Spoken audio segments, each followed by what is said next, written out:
If I were to tell you all the stories and anecdotes about the life of my great-grandfather, you wouldn't be sure whether anything I'd said was true. As for the first time I recited these stories as a single collection, it was to a tutor while at art school, and although it evoked an attentive listening from her, she wasn't sure whether I'd just spent half an hour making stories up. But she expressed her disbelief only once I'd finished with a smile which left me feeling quite pleased.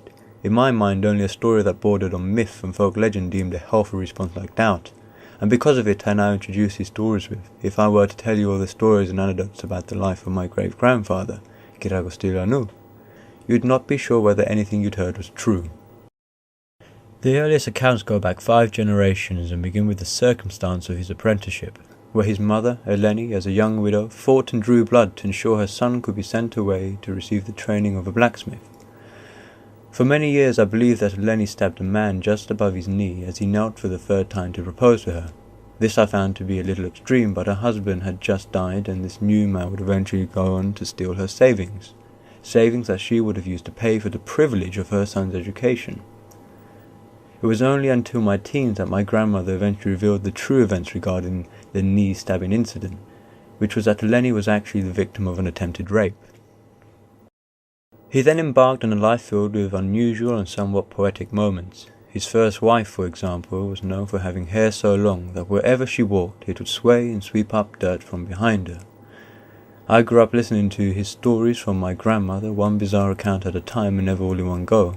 It took many years and many visits to piece them all together, and I can only imagine that if she had ever recited them to me all in one go, I would have felt as my tutor the uncertainty of a story full of coincidences, fortuities and one-liners. In this exhibition I focus on a single artifact, that of a walking stick made from playing cards, and the attempt to rebuild it. After the invasion of 1974, Kyriakos left his village of Komi Kabir in what is now northern Cyprus, moving south as a refugee. He took his playing card walking stick, which travelled with him to England, where his eldest daughter had been since 1954. There he met by chance at a wedding an old apprentice called Dimitri, who as a young child would cycle several miles on dirt-track roads to work and learn Kyriakos' secrets. By this time, and despite Kyriakos once having the strength of a blacksmith, he found the playing card walking stick too heavy and difficult to use. Dimitri took the opportunity to propose a swap, giving him a lighter wooden alternative for the one his master currently used, and Kyriakos, a truly practical man, obliged. Now over the years, as the knee-stabbing example demonstrates, my grandmother's stories have had the ability to change somewhat. But this was only made possible because she has a gift of being able to say pretty much anything as if it was unquestionable truth. But there is one thing I cannot be certain of, and I have not pressed her to choosing one or the other. In fact, I have never made her aware of the incongruity of the story, this being whether her father only made one walking stick or several.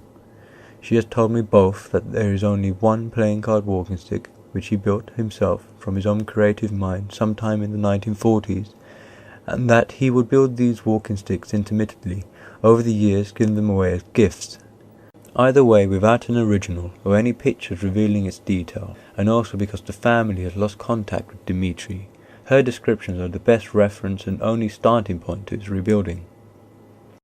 She describes seeing rings of red and blue and it having a lustrous finish. The original was stained to a light brown, not too dark and not too open.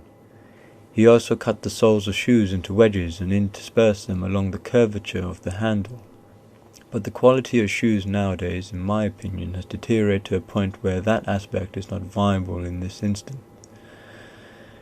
The ends were also finished with copper rings, a material traditionally mined in Cyprus.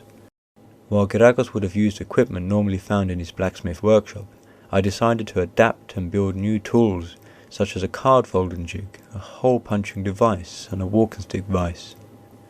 In a way, because the walking stick is a myth, to rebuild it, to learn and develop skills with which to make the object is a greater gift than simply inheriting the original itself. It's an object of craft and mystery, and his stories, including that of the walking stick, are part of a purely Cypriot identity and folk culture.